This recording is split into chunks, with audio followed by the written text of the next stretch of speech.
Now we review What Richard's Sister Stole. Inheritance.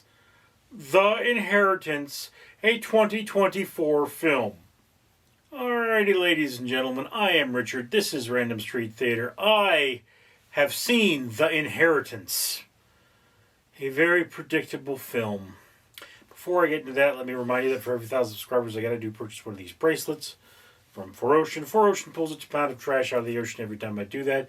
If you'd be so kind as to comment, like, and subscribe, you'd be doing your part for a better world. Now, Inheritance, what is happening is a bunch of wealthy, unlikable people are going to their unlikable father's house. It's not made clear until the end, but none of them have children for some reason. And, you know, what it is, he says, if you've seen the commercial or the trailer, hey, I'm going to die tonight. If I live till morning, you get your inheritance. If I don't, you don't get any of my money. It all goes to a charity. And then, of course, hilarity ensues. And you've got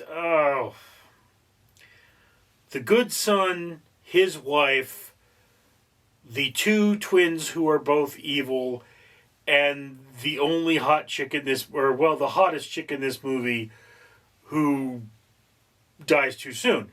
And of course, you know, they're all at this house, and it is implied that, you know, it's not a person coming, it's a thing. All the servants have been sent home, all the security people have been sent home, and a very predictable, slow, people get knocked off thing is happening. All right.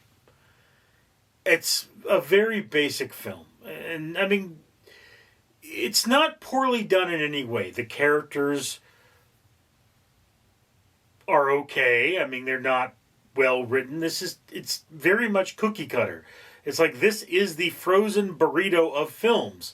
And, I mean, it's like, you know, is a frozen burrito a bad thing? No, frozen burritos can be good. It's just, they're very predictable. I mean, I remember halfway through this film thinking, oh, so that's what's happening. And then was what was happening. It was very predictable for me. I mean, the house is beautiful. The sets are beautiful. It's a very interesting environment. I mean, they've got priceless works of art which have no business being in that house. You know, there's not a lot of weapons. They're all locked in. So it's not unlike that child vampire movie. You know, it's one of those, instead of it being a siege film, it's a shut-in film. And, I mean, there were episodes of The Twilight Zone, I believe, that were shut-in films. So, you know, it's, why can't we leave? Well, the house won't let us leave for whatever reason. In this case, the house is designed to lock them in. It's kind of like the remake of House on Haunted Hill. It's a very done plot, and that's kind of the problem. I mean, I'm searching for things to say about this movie because it is such a done plot. I mean, you know what's going on. It is a done plot. It's not anything new or interesting, and the characters are bland. You know, it's the one diversity character there, which is that one dude's wife. You know, she's good to look at, and she's a competent actor, but they don't really give her much to work with. She's just pure as the driven snow. Yes, yeah. Like, okay, you know, you don't really make her a complicated character, but that's one of those things about this movie. The theme is, you can't cheat an honest man. And I mean, look, I didn't dislike this movie. I didn't super like this movie.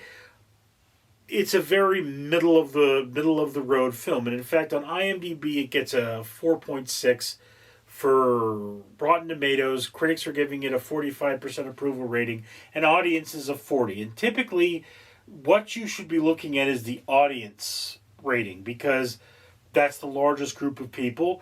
And you know, it's like, yeah, okay. I personally would have given it higher than a 40.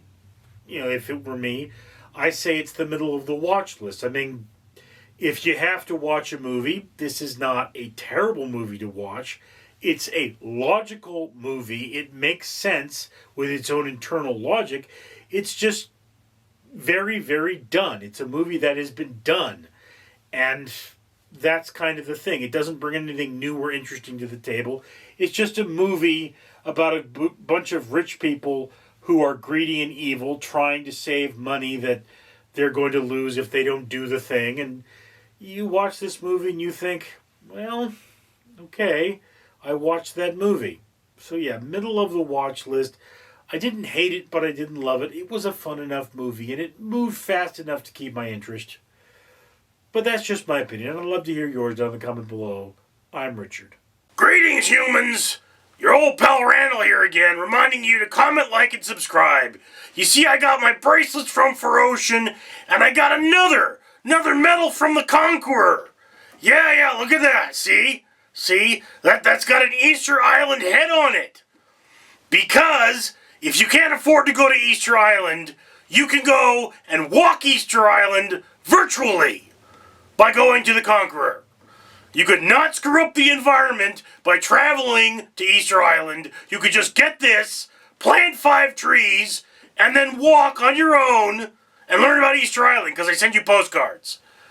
And if you comment, like, and subscribe, you can help the guy that owns this channel buy things like this so he can plant trees, and buy bracelets like this from Ferocian so he can pull trash out of the ocean and make a better world for you.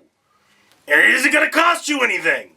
So don't you have something to say? I mean, shouldn't you in the comments down below say how grateful you are that this man has planted so many trees and pulled so much trash out of the ocean and did all those good things for you? No? Ungrateful human? I should eat your face!